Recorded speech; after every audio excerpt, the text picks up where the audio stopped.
So I didn't know what I was going to do today because it's really cold out and I'm just kind of like doing nothing, but I decided I'm going to record a video because this was on my mind.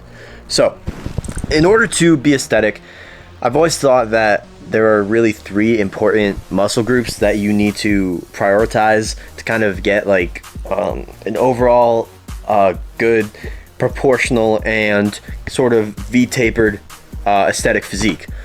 And I'm just gonna share my thoughts on that.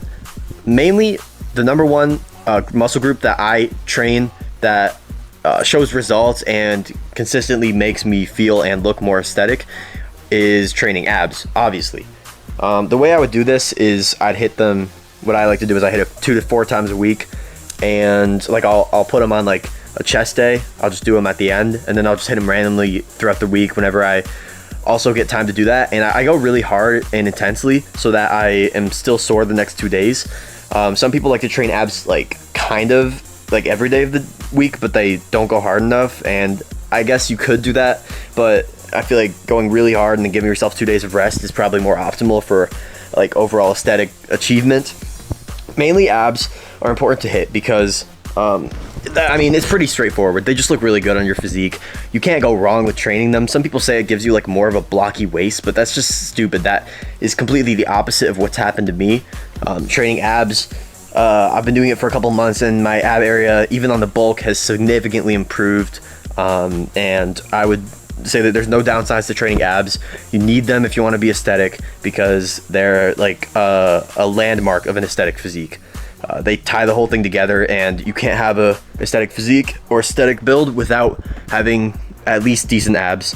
And yeah, abs are pretty mostly genetic, but you can bring them out for sure, and they'll look good on anyone, no matter what kind of abs you have. Some do look better than others, like David Lade's are obviously better than like Timothy Chalamet, but either way, if you train them and bring them out, they're gonna look good. Number 2 is shoulders. Shoulders are something you need to train to overall make your waist look smaller by increasing the size of your frame and increasing the width of your like clavicle area, because as you're expanding it outward and you're also decreasing your body fat, your waist is going to start to look smaller and smaller, and your body's going to look more well proportioned, you could say. It'll also probably increase the overall like massive look for your like upper body. So I think that training shoulders could actually make your chest look bigger too, because it's extending the size of your upper body and the width of it.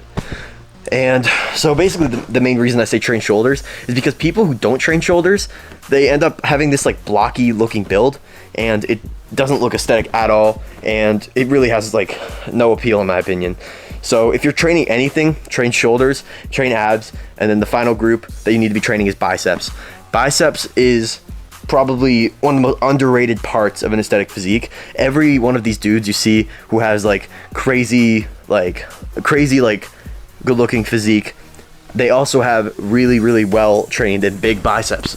Now people say that biceps, you shouldn't go hard on them because they're only 1/3 of your arm, but I think they're the most important third of your arm because you see them from the front. If you train biceps and shoulders, you're gonna get that little line, that little indent between them, and that is so aesthetic to look at, and that completely ties together like a good physique.